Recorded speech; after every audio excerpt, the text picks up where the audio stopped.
오늘 제가 준비한 이야기는 너무 안타까우면서도 무서우면서도 좀 황당하기도 하면서도 여러 가지 생각이 드는 몇 개의 이야기를 이제 엮어서 준비를 해봤습니다. 러시아에 거주하고 있었던 당시 41살의 세르게이 그리고리예프라는 남자가 있습니다. 이 남자는요, 2014년 사냥을 나갔다가 어미를 잃고 남겨진 야생 새끼 불곰을 발견을 했고요. 이에 구조를 했습니다. 그 이후에 이 남자는요, 그 불곰한테 그럼블러라는 이름을 지어주고 강아지 3마리와 함께 키웠어요. 되게 사랑을 주면서 애완곰으로 키운 거예요. 하지만 이 곰은요, 점점 커가면서 야생 본능을 드러내기 시작했습니다. 이 주인이었던 세르게이와 강아지 3마리한테 공격적인 행동을 하기 시작한 거예요. 어릴 때부터 키워줬는데, 그리고 어릴 때부터 강아지와 또 같이 컸는데 커갈수록 공격적인 거죠. 이에 이 주위에 살고 있었던 이웃들은 무서우니까 이 세르게이 남자한테 이 곰 좀 전문 보호소에 보내라고. 아니, 이 곰이 당신도 물려고 막 달려드네. 우리도 무서워 죽겠어요, 정말. 전문 보호소에 좀 보내요, 쟤 좀. 몇 번을 얘기했습니다. 하지만 이미 애완곰으로 사랑을 주면서 키우고 있었던 세르게이, 이런 주민들의 말 귀담아 듣지 않았어요. 그러던 2018년 12월 어느 날부턴가 이 세르게이의 모습이 보이지 않는 거예요. 아니, 세르게이 핸드폰으로 아무리 전화해도 전화도 안 받고 보이지도 않고 뭔가 이상한 거죠. 이에 뭔가 좀 찜찜함을 느낀 이 친척분이 경찰에 신고를 했습니다. 세르게이가 사라진 것 같다고. 뭔가 여기서부터 불길한 느낌이 싹 들죠. 그렇게 경찰들은요, 세르게이의 집으로 출동을 했습니다. 그런데 집 마당에요, 핏자국이 있네. 그 핏자국을 더 따라가 보니까 유골이 하나 나와.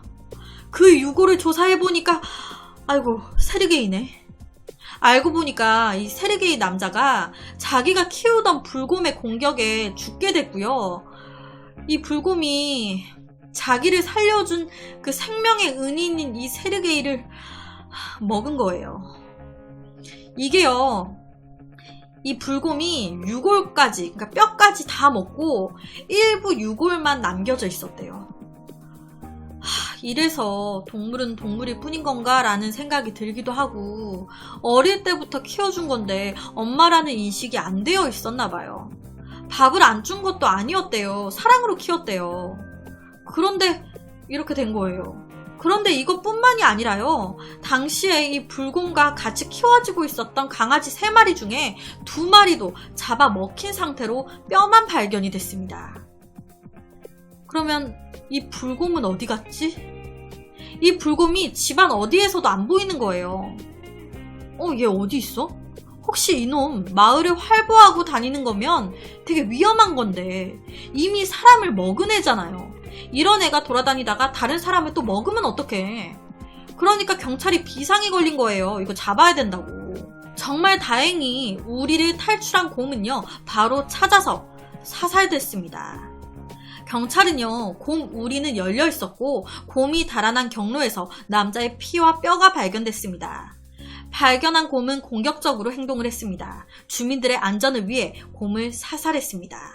더 이상 주민들에게 위협이 되지 않을 거예요 라고 얘기를 했다고 해요. 이 사살된 이 불곰은요, 곰 종류 가운데서도 가장 무겁고 가장 거대한 종이라고 합니다.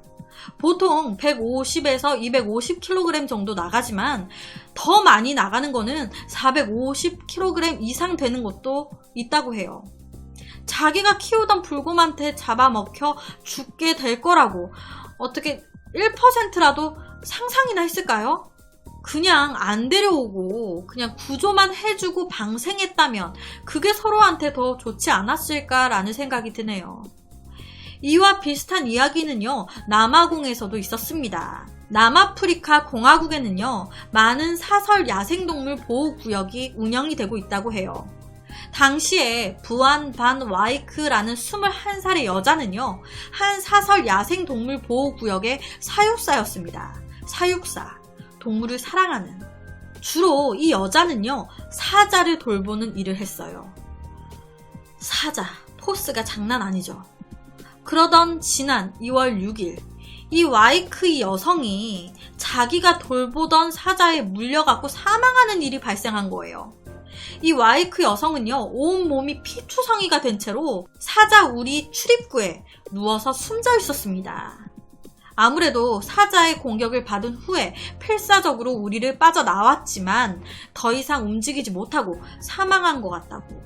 와이크 여성의 몸 곳곳에는요, 사자의 이빨에 물린 깊은 상처와 발톱 자국이 발견됐습니다. 와이크 여성이 평소처럼 똑같이 사자를 돌보던 중에 갑자기 변을 당하게 된 것 같다고. 정확히 몇 마리의 사자가 공격을 했는지는 파악되지 않았다고 하더라고요. 사육사가 자신이 키우던 동물에 의해 변을 당했습니다. 당연히 앞서 사례처럼 그 사자를 사살하거나 어떠한 조치를 취해야 될 것 같은데 이때 별다른 조치는 없었대요. 사자를 사살하지도 않았고요. 그냥 냅뒀다고 하더라고요. 아니, 그러면 또 다른 사육사가 보살펴야 될 텐데 또 피해자가 나오면 어쩌려고. 이것뿐만이 아니라요, 8월 달쯤에는 한 남자가요, 사설 보호구역 그 내에 부러진 울타리를 고치다가 사자한테 물려갖고 사망하는 경우가 또 발생을 했었다고 합니다. 부러진 사자 울타리를 고치다가 물려갖고 사망한 거예요. 이때는요, 3마리가 공격을 했대요, 한 남자를. 와, 얼마나 무서웠을까요? 이때는 이 3마리의 사자 모두 사살이 됐다고 하더라고요. 2018년 5월에는요, 50대 남자가 사자 우리에 손을 집어넣었다가 이 사자가 그 팔을 악 물어버린 거예요. 아니, 우리 안에다가 손을 뭐하러 갖다 넣어? 이거는 물어달라는 거죠. 이런 사건은 해외뿐만이 아닙니다. 우리나라에서도 있었어요.